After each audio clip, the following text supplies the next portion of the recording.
अस्सलाम वालेकुम स्टूडेंट्स, कैसे हैं आप सब लोग।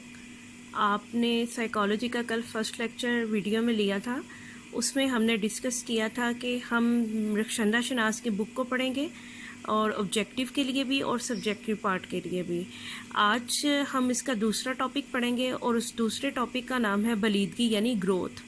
कल उसने जो हमने क्वेश्चन स्टार्ट किया था उसमें उसने ये बताया था कि इंसान जो है वो नशोनुमा के डिफरेंट फेजेस से गुज़रता है, जिसमें और नशोनुमा की डिफरेंट ब्रांचेस को हमने कल डिस्कस किया था, जिसमें चाइल्ड साइकोलॉजी, जिसको आप बच्चों की नफ्सियात कहते हैं, नफ्सियात ब्लोगत की नफ्सियात जिसको साइकोलॉजी ऑफ एडोलेसेंस कहते हैं, अडल्ट साइकोलॉजी जिसको जवानी की नफ्सियात कहते हैं, और साइकोलॉजी ऑफ एजिंग जिसको हम पैराना साली की नफ्सियात बोलते हैं।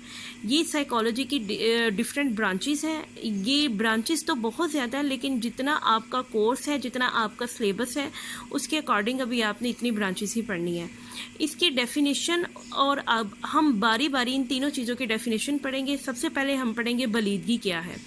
यानी अगर हम आपके कल के लेक्चर का ओवरव्यू लें तो आपने डेवलपमेंटल साइकोलॉजी जिसको नशोनुमा की नफ्सियात कहा जाता है उसके बारे में पढ़ा था। डेवलपमेंटल साइकोलॉजी की nature, aim and scope. Developmental psychology होती क्या है, उसको हम नशोनुमा की नफ्सियात कहते हैं। नशोनुमा उसको कहते हैं जो इंसान की पैदाइश से लेकर टिल तक उसकी बॉडी में जितनी भी तब्दीलियाँ आती हैं वो सिलसिला चलता है, हम उसको नशोनुमा कहते हैं।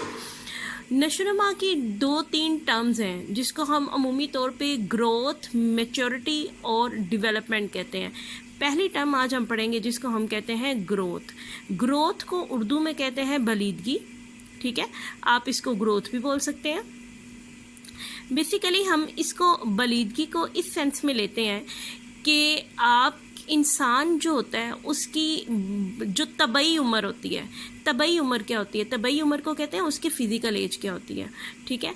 फ़िज़िकल एज में हम क्या चीज़ें ले सकते हैं, उसके बाल बनते हैं, उसके नाखून बनते हैं, उसकी उज़लात की नशोनुमा होती है, उज़वियात की नशोनुमा होती है।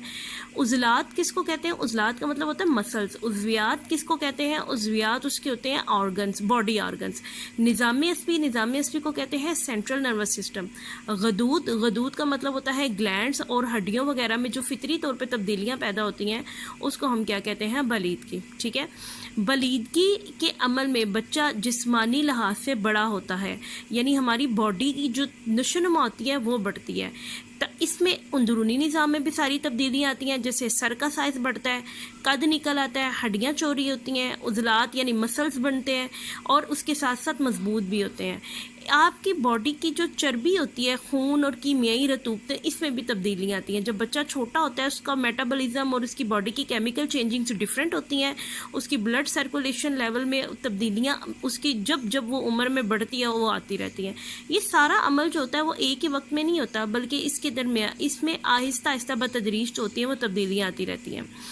बलीदगी की बदौलत मैच्योरिटी, जिसको आप मैच्योरेशन कहते हैं, मैच्योरिटी हासिल होती है। व्हाट इज़ मैच्योरेशन, पुख्तगी क्या है।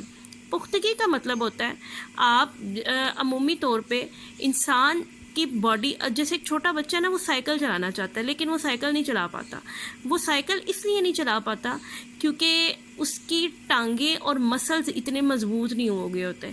और लेकिन जैसे वो 3, 4, 5, 6, 7, 8 साल की उम्र को पहुंचता है, उसकी टांगे, मसल्स वगैरह बॉडी के साथ साथ चेंज होते रहते हैं, तो वो पुख्तगी की जो होती है वो स्टेज को कर लेता है। इसके अलावा अगर आप ज़िंदगी में कोई ऐसा काम करना चाहते हैं, जैसे एक छोटा बच्चा चलना चाहता है लेकिन वो चल नहीं पाता क्योंकि उसकी जो टांगें होती हैं वो इतनी पुख्ता नहीं होती, तो चलने के लिए टांगों का पुख्ता होना ज़रूरी होता है। आपने हाथ में बच्चे को पेंसिल या बॉल पेन से काम कराना है, उसकी उंगलियों की ग्रिप का मजबूत होना ज़रूरी होती है। और जब तक आपके जो बॉडी के वो मतलूबा अज़ा होते हैं वो वैसे पुख्तगी हासिल नहीं करते, आपकी जो नशोनुमा का अगला सिलसिला होता है वो शुरू नहीं होता। यानी इन शार्ट अभी तक हमने ये पढ़ा है कि ग्रोथ क्या होती है। ग्रोथ का मतलब होता है बॉडी के ऑर्गन्स का एक लेवल तक जो होता है वो मैच्योरिटी पा जाना, पुख्ता हो जाना, ताकि वो एक स्पेसिफिक काम जो है वो कर सके, उसको कहते हैं ग्रोथ। میں دوبارہ ریپیٹ کر دیتی ہوں. گروتھ کا مطلب ہوتا ہے, بلیدگی کا مطلب ہوتا ہے آپ کے باڈی کے آرگنز کا اندرونی اور بیرونی دونوں طرح سے اتنا مضبوط ہو جانا کہ وہ زندگی میں کوئی اسپیسیفک کام کر سکیں. وہ اسپیسیفک کام جو ہوتے ہیں وہ مختلف بھی ہو سکتے ہیں, ٹھیک ہے.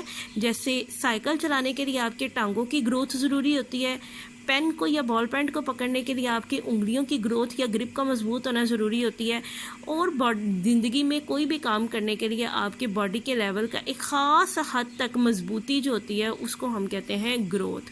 دیکھیں نشوونما اور گروتھ میں کیا فرق ہے. نشوونما جو ہوتی ہے وہ پیدائش سے لے کے ٹل ڈیتھ ہوتی ہے. گروتھ جو ہوتی ہے وہ ٹل ڈیتھ نہیں ہوتی, موت تک نہیں ہوتی. گروتھ جو ہوتی ہے وہ آپ کی ایک خاص سٹیج تک کی ڈیولپمنٹ ہو سکتی ہے. جیسے انگلیاں, جیسے باڈی کا جو قد ہوتا ہے, ہائٹ ہوتی ہے, وہ آپ کی 12 سال 16 سال 14 سال تک کی عمر تک بڑھتی ہے, اس کے بعد آپ کا قد نہیں بڑھتا. یعنی اس کا مطلب ہوتا ہے کہ قد کی گروتھ جتنی ہونی تھی ہو گئی, اب مزید جو ہے وہ نہیں ہوگی. اس کو ہم گروتھ کی سینس میں لیتے ہیں. لیکن نشوونما جو ہوتی ہے وہ رکتی نہیں ہے, وہ چلتی رہتی ہے. یعنی گروتھ کا جو لیول ہوتا ہے, میچورٹی کا جو لیول ہوتا ہے, وہ ایک خاص حد تک آ کے رک جاتا ہے, اور جو نشوونما کا جو لیول ہوتا ہے وہ رکتا نہیں ہے. لہٰذا ہم نے جو ٹاپک کے ٹرمز کو پڑھنا شروع کیا, نمبر 1 تھا گروتھ, جس کو ہم بلیدگی بولتے ہیں. گروتھ میں آپ کی باڈی جسمانی ساخت, آپ کے مسلز, آپ کے آرگنز, آپ کا سینٹرل نروس سسٹم, آپ کے غدود, آپ کی ہڈیاں وغیرہ کے دوران جو بھی تبدیلیاں آتی ہیں اس کو ہم گروتھ بولتے ہیں.